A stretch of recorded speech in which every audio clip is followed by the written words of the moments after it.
I'm Tyler Mason. I'm a native Vermonter, going back as far as at least 6 generations on the French side and perhaps many more on the Native American side of my family. I reside in Albany, Vermont, where I've lived my whole life. I'm now 25 years old. For most of my life, I've had a deep concern about the earth and the way man has treated it over the centuries. Part of this may be in the blood, but living here has provided me with an appreciation for what the earth is and a knowledge of how fragile yet stubborn it can be. The crisis in Japan and the tsunami in Thailand back in 2004 are a good example of this.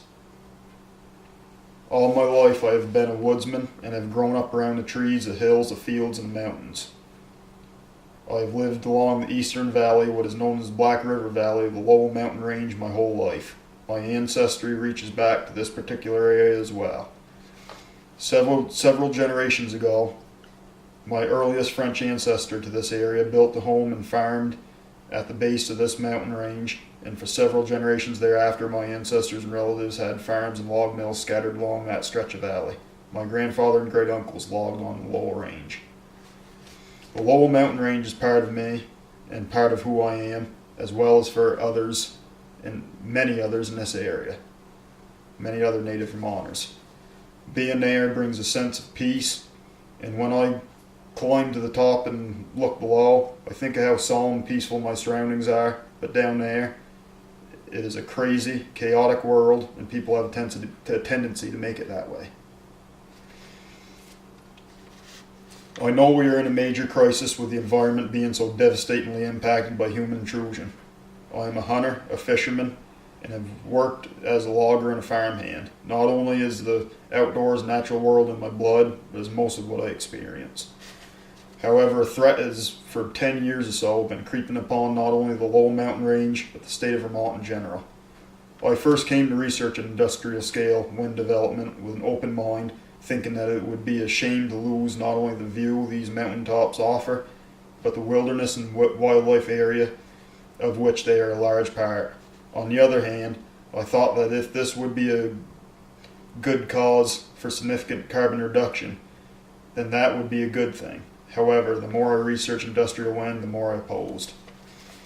In the case of the Lowell Mountain Range, Green Mountain Power Corporation, calling the project Kingdom Community Wind, has proposed constructing 20 to 21 wind turbines along a 3.5 mile stretch of the Lowell Ridgeline. Anyone can find that this name is deceiving, with another case in point that they are calling the project local and sustainable.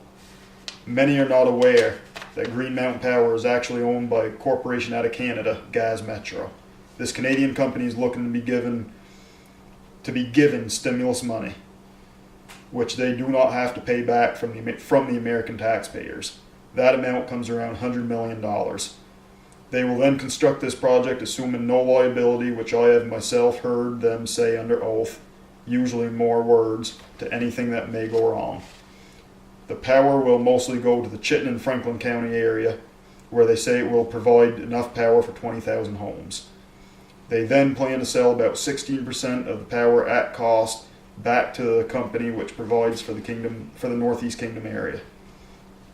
In the meantime, property values will be lowered and up to 30 people may need to leave their homes.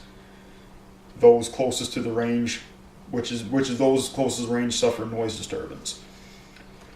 What does this do for the Kingdom community, and how is it local and sustainable when a Canadian corporation not only owns and operates it, making profits from it, but also getting a handout from American taxpayers to build it? Later, the cost of the power is going to go even higher because a wind plant is expensive to upkeep and is estimated to only operate about 30% of the time. We will actually be paying about half as much buying the power from Quebec Hydro. The corporation is using the global warming scare to use government-funded green credits to construct these projects. However, they admitted under oath that this particular project would not do much to reduce carbon emissions. Experts say that if all ridgelines in the whole northeast United States were to be constructed with wind plants, it would only reduce nationwide carbon emissions by 1%.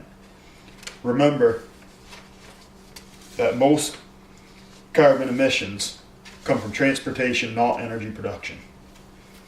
Of course, you do not see anything done about this because corporations have not found a way to take that out of the American people yet. All these projects will do is cause blasting and dozing on these mountain ranges where watersheds, which feed the bodies of water and veins of water for our water systems below, are most vital. Wildlife will also be impacted as well as our quickly disappearing wilderness areas. All for corporate greed. I know that the best way to lower our impact on the earth is to tread softly on it and contain what we use. The people are now beginning to understand what has come into this area. Power corporations have been feeding misleading information to the public to have access to mountaintops to construct what they call wind farms. This, of course, is to catch the hearts of rural people, making the project seem more attractive to rural areas. However, these are not farms. They are wind plants. This is no different than an industrial plant. Our planet is now in a crisis which surpasses that of which was known before concern over our fragile Earth being threatened became a popular idea. This has become known as green energy. Now corporations have found a way to use it to their advantage to profit from it. Global warming, climate change, the well-being of our ecosystem means nothing to them. They see a way to make profits with the excuse that they are going green. They will do nothing different than they ever have, only try to brainwash the public into believing that they are doing the right thing. I do not know the man who owns the land along the ridgeline, the Lowell Ridgeline, Ben Wildman. I do respect that he should be able to do what he wants on his land, but not when what he does has a negative impact on the rest of us, especially on our water sources, our property values, and on the character of our whole region.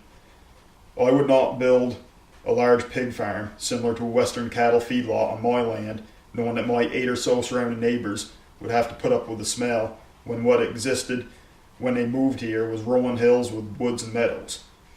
Wildman should think of this in this way and look at it at that angle. My solution to my idea of a solution to green energy would be to have smaller scale, especially in Vermont, have smaller scale power development such as small wind, hydro, small wind, solar, and more hydro throughout the state. And there's towns around me that surround me that have their own power source, have their own power companies. Hardwick Electric is one. They have their own hydro dams, and they not only make their own power cheap, but they also sell some of the power cheap to surrounding towns. And I think more of that should be done. Thank you.